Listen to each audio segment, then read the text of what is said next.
Would Morpheus work for what you guys are doing? I think, there's nothing to me more kind of futuristic than like wearing a VR helmet and like being able to explore a universe, and we're always in first person. So we're about kind of exploring spaces. And so in some ways it's like an excellent fit, and we have kind of messed about with that type of stuff and seen what it looks like. But we're not, I guess we're not there yet in terms of announcing anything or anything like that.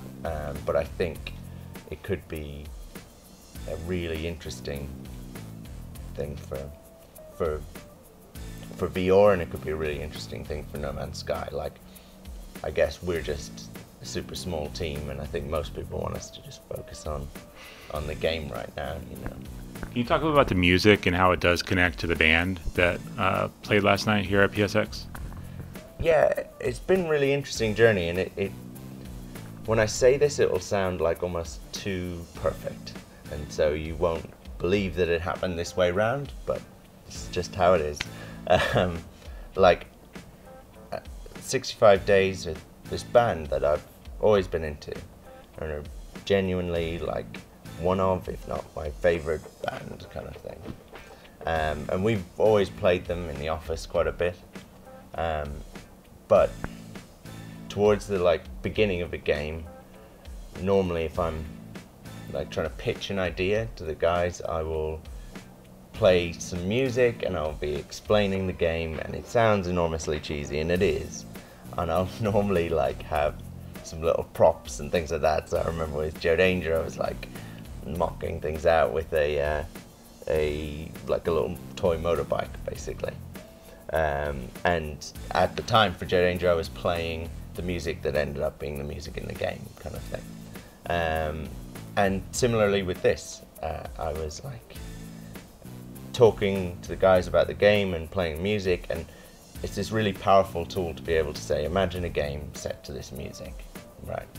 And then you start talking about it being a science fiction game and stuff like that, and it just says a lot in very little, It really helps to help people visualize. And so then we stuck with that.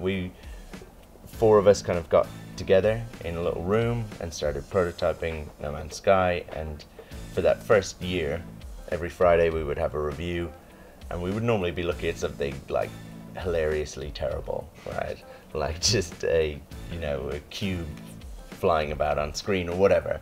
But every Friday we'd always like put this playlist on that ended up being the music that we used on our trailers, and we would listen to it like over and over.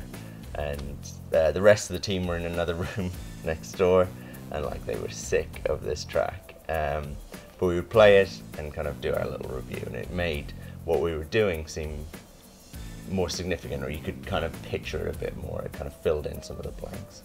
So that stayed going for ages, and then when it came to us doing the VGXs last year and announcing, I reached out to them. I mailed them, and they were on tour in the States, and they got this mail and asking to use their track on a trailer, and they're quite, I guess, understandably, obviously, like precious about what their music gets used on. A lot of bands aren't like that. We've licensed music before and never had any kind of approval process or anything, but they were instantly like, we're interested, but you've got to send us screenshots of the game, and we want to see what the art style is and things like that, which is actually quite strange for a band to do that. But it was lucky because when they saw it, they were like in love with it, and said, "Oh, this is perfect for us. This is a perfect aesthetic for us." And so instantly we started talking about whether we could collaborate, maybe get their help to do a soundtrack.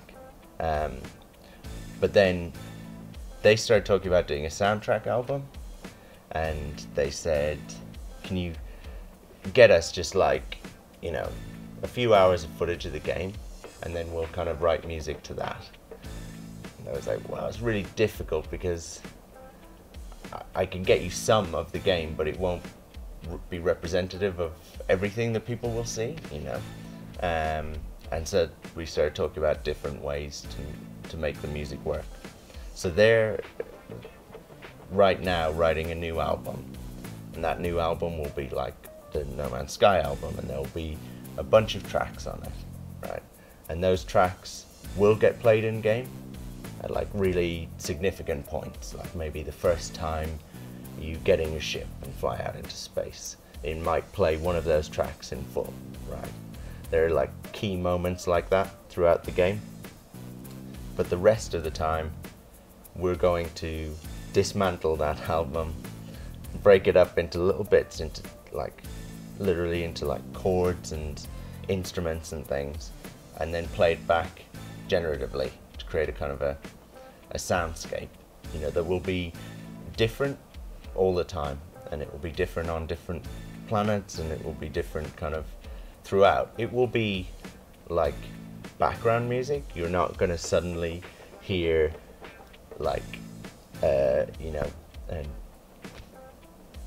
a new song with vocals and things like that, you know. It's meant to be the ambient soundscape of the game, and it's what you will hear when you're not hearing those kind of larger, bigger moment tracks. But it should feel like, you know, 65 days, hopefully, soundtracking the game. That's what we're after, and it should feel unique. It's not actually important to us that it always sounds different for different players. It's nice that it does, you know. What's important is just that it matches what's going on, and so it'll be fed from things like little parameters, like it will be fed from, you know, how mutated a planet is, whether it's dangerous, whether there's life on it, things like that. Those things key in to kind of create the music, basically.